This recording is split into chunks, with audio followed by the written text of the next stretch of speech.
Hey everybody, welcome back to DM's Craft. I'm DM Scotty. Good to have you back with me. On our last video we did the multi-tiered tile. I showed you how to do that. We got into the construction of the tile.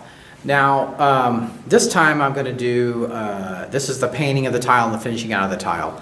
I'm going to take my time painting. I've had some people feel that the extra painting can be really hard to do, and I've seen some tiles where people didn't add that extra shading and stuff to the tile, and that it really, you should take your time to do it because it really adds to the tile. So I'm taking my time doing this tile. I want to show you.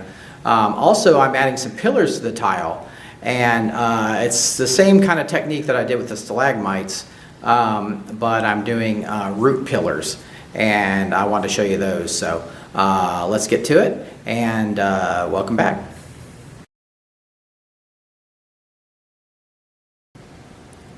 Here we go, we're back with our completed tile. It's been sprayed with the brown texture, so it looks like dirt. And it looks really cool, but let me stress again that you really want to add the shadows and highlights.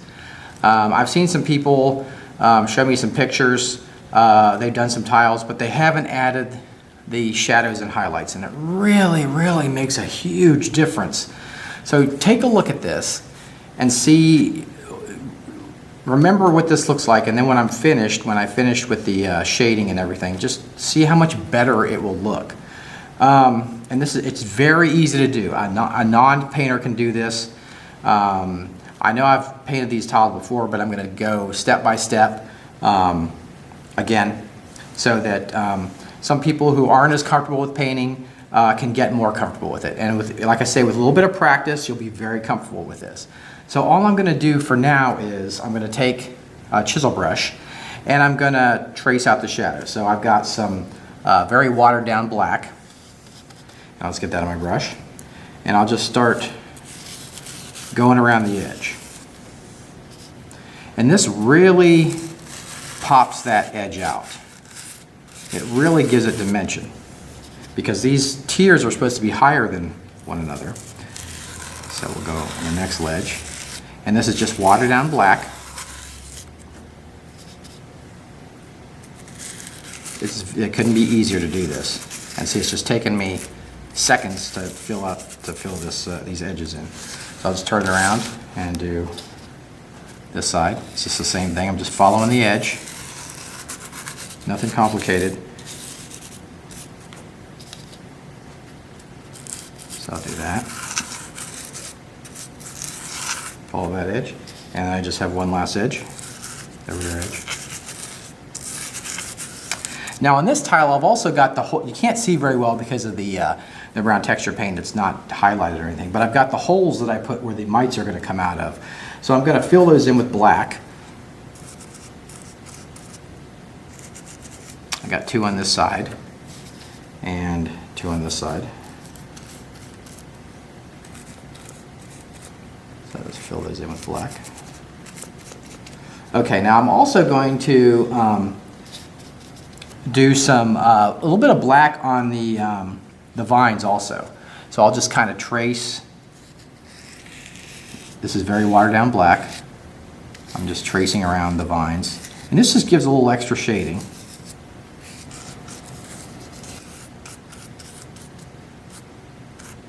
I know it can be a little hard to see what I'm doing on this dark tile, but there we go. So I've got all that filled in. So now we'll let this black dry, and then we'll add the highlight. And just watch how the dimension just pops out of this tile. You really should do this. It's only taken me 2 steps. I'm adding a shadow, some shadows, and then I'm going to add a highlight. So it's just 2 painting steps extra from just spraying the tile. And you know, just think about how just how much it makes the tile pop. It really makes the tile come alive. So don't skip these steps. You really should do these steps when you do your tiles. It'll just really bring them out. So we'll let this dry, and then we'll come back and do the highlight.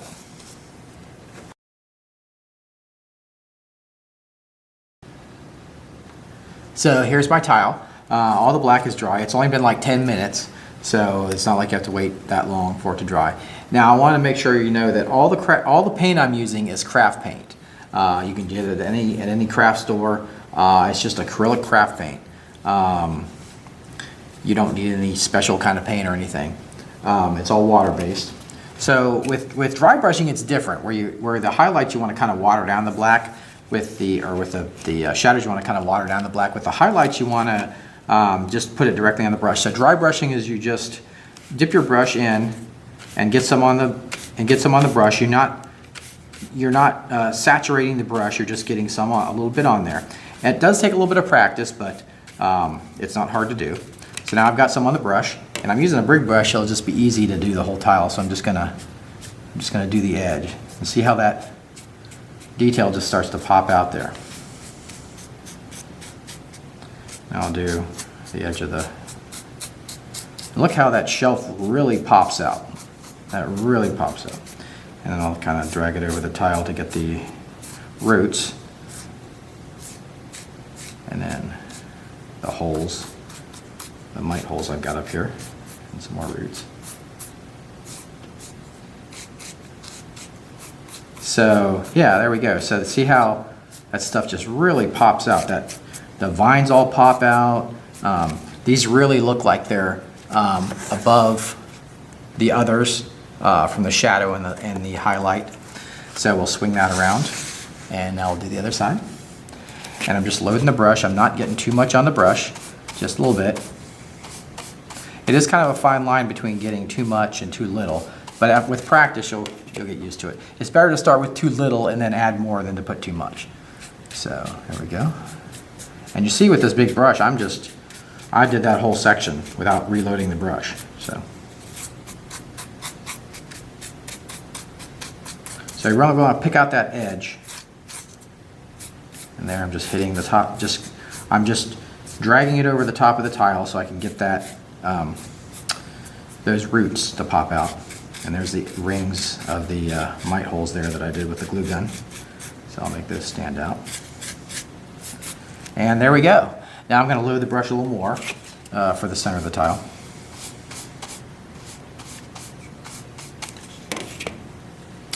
So I'll just kind of drag it over the roots. Just gently. Like I say, this isn't hard, just a little bit of practice.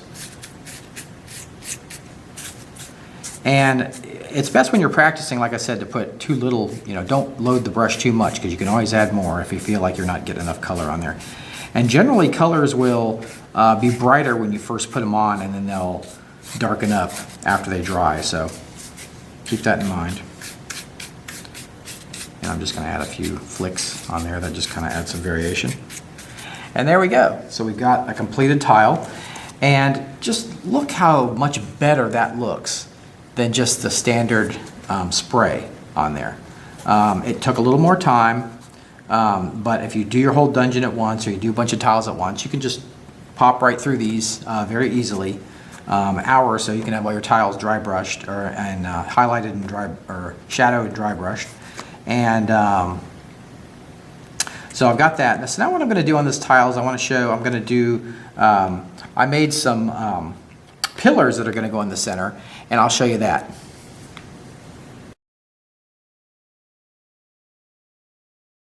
I also decided I'm going to do a couple of root pillars in the room.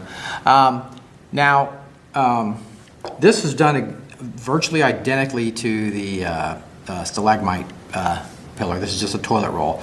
Now one thing I did at the top though, because I didn't squish the top, I just put toilet paper in the top and then covered it with hot glue. You can't even tell that's what I did. So basically what I did though is I added vines down the edge of this to give it like a viney pillar texture, which is like what I'm going for, because the vines are kind of going up, holding up the ceiling. I finished this and I thought, oh, it might be kind of cool. This is, you might get in a situation like this where you finish something and you're like, oh, you come up with another idea, but you've already done the piece.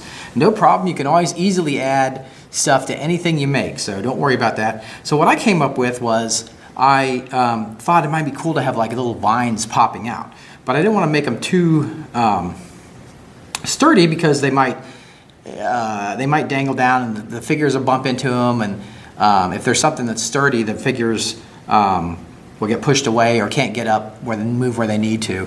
So I thought, a little fake plant might be good. So what I did is I bought a plant that had some really small plastic vines on it. Excuse me. Now this one has leaves on it, which I don't want the leaves on. So what I'm going to do is I'm just going to pull the leaves off, and they just come right off. They're just like little cloth leaves. So pull that off. So now I end up with a little vine type thing. And so what I'll do is I'm going to put little holes in this and then have them sticking out of the piece, so like little vines are coming out, or little roots are coming out of the piece. Now these are green, I don't like that, so what I'm going to do is I'm going to paint these black. I'll take the leaves off the rest, paint them black, and then I'll just give them a little dry brush with that tan that I use for the roots. So I'll do that, and then we'll put them on.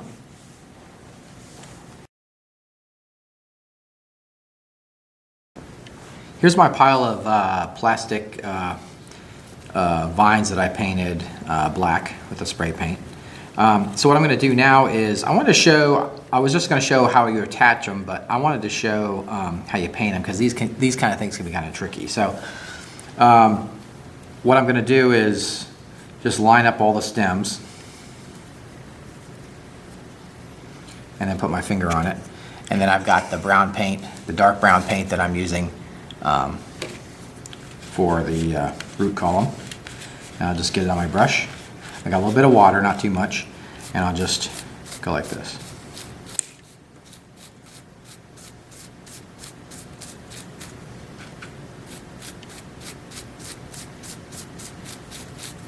So that should get most of it covered, and then we'll turn it over.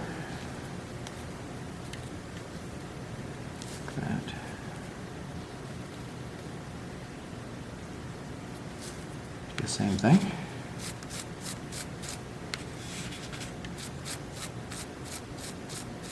And you can't see this very well because this is a very dark brown. So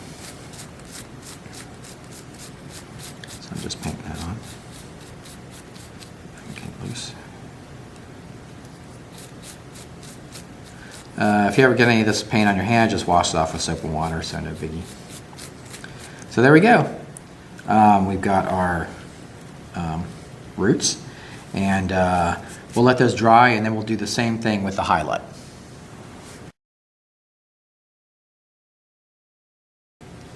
All right, now our brown vines have dried, so I'm going to line those up like we did with the dark brown, and use my finger. And now I'm going to do the dry brush. I'm just getting paint, some paint on the brush, not too much. And I don't want to hit it too hard, so I'll just, you can see how that's kind of popping out there. You don't want to totally cover it up. I'll just turn those over.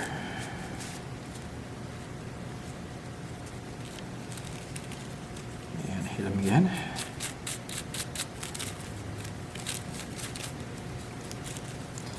And then we can kind of individually, since they're a little unruly, kind of individually start paint.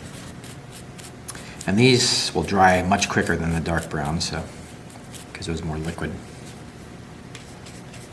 The dry brush dries a lot faster.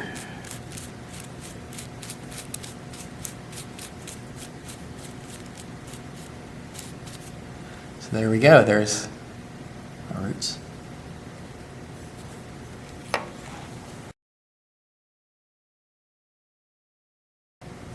So here I have my root pillar.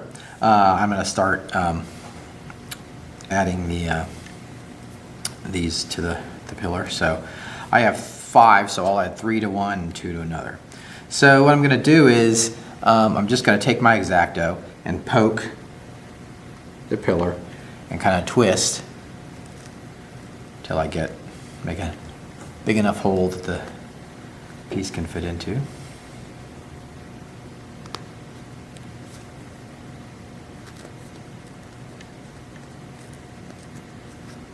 All right, that's good. So what I'll do is I'll get my trusty glue gun, put a dab there.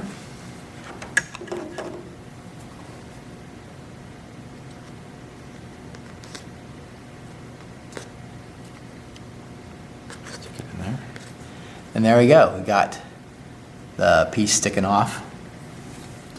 Now I'll do another one.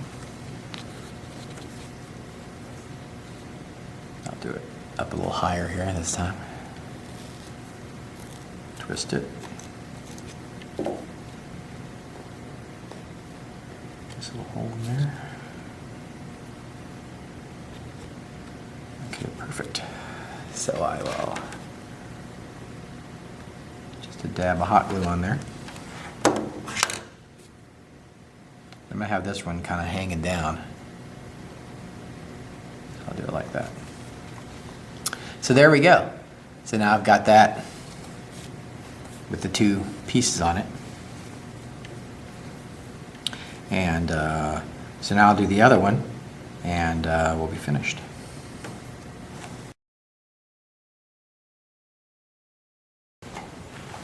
All right, here's my completed tile. You can see it's all set up. These are the holes where the mites will come out of. And this essentially is like a trap tile, like as far as like a no-win situation. Like the mites will keep coming, each round will keep coming out of the holes. So the players can fight and fight and fight, but they're not going to, basically not going to win. They can try to crawl down these holes, but they're basically like mite-sized holes. So all the players are human sized, so they're going to have a really difficult time trying to crawl down there. Not a good idea. So I'm guessing that they're not going to crawl down the holes. Another thing is they can try to block the holes somehow, but they still have to fight the mites that keep coming in. So it's probably better for them just to get through this tile.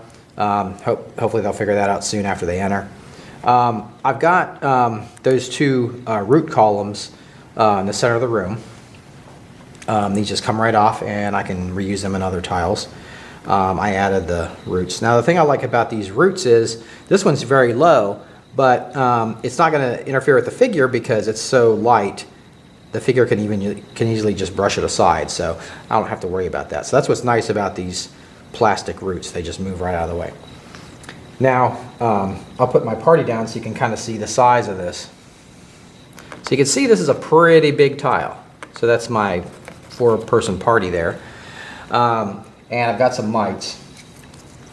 Now obviously I'll have many more mites than these 4. But you know, all the while they can be shooting arrows while the players are trying to figure out what to do, and more keep coming out, and if they try to climb up and engage, you could have each of these tiers be 5 or 10 feet. So I'm going to say they're pretty easy to climb because there are lots of roots and it's just really easy to grab, but it's like half speed movement. So if this warrior or this rogue comes over here and tries to crawl up, it's going to be, say that's 10 feet up, so that's 4 inches right there. So she won't be able to climb up again. Also, if she does try to climb up here, I would say that the mites would have attacks of opportunity as the characters try to climb up. So that's another danger of the characters climbing up. So hopefully they'll realize that, hey, this is just not a good idea. Let's just get out of here. I don't have the tiles at the end of the or each end, but I'll have, you know, I'll have holes and everything, or I'll have tunnels that will connect. So that's essentially the tile. Like they can use this. They can use these roots to hide behind if the mites are.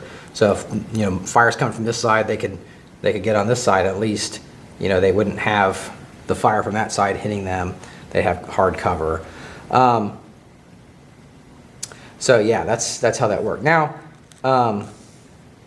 you know, a lot of people like to build their dungeons with the walls. My walls are just simulated walls. Theirs aren't real walls, so it's just easy. Now a tile like this is easy to reach in, but the smaller you get with a tile, the harder it gets to get in there and maybe put your effects on the figures and all that stuff. So this one's fairly easy because it's big, but a smaller tile with the walls can get much harder to reach in. But these kind of things, I think, don't obstruct the play that much because they're small enough that, you know, you can reach around and everything. But with a wall around the tile, it's an obstruction basically to get into the tile. So these kind of things I really don't mind on the tile. Walls I'm not crazy about. And you know, your players have enough imagination. They can realize that this is the edge of the cave. This is a wall. So that's why I do the walls like that. I know I've talked about that before. But yeah, I don't really think there's any need to actually do the walls. But I want to differentiate between, you know, it's okay to have tall terrain on your tile. You just don't want to make it so clustered in that you can't reach in there and manipulate your figures. So I always keep playability in mind when I make things. I always make sure that the playability, like with these roots, like it's not going to obstruct the play. You know, they can just, it's not something that's hard. They can move there. You know, of course, I don't use grids, so I measure and don't use grids. So the characters can move anywhere they want. It's not like a game board where they have to be in a square. So there we go. I wanted to show you the tile all set up, and this is how you can do multi-level tiles. You could make a tile that was a lower part and it tiered up as the tile went further in, or you could have a tile with, you know, like simulated pillars on it where the player, you know, there's stuff on the pillars and the characters had to get up. So this is an easy way to do the multi-tiered tiles without actually doing another tile. So there we go, and thanks for joining me on DM's Craft, and I'll see you next time.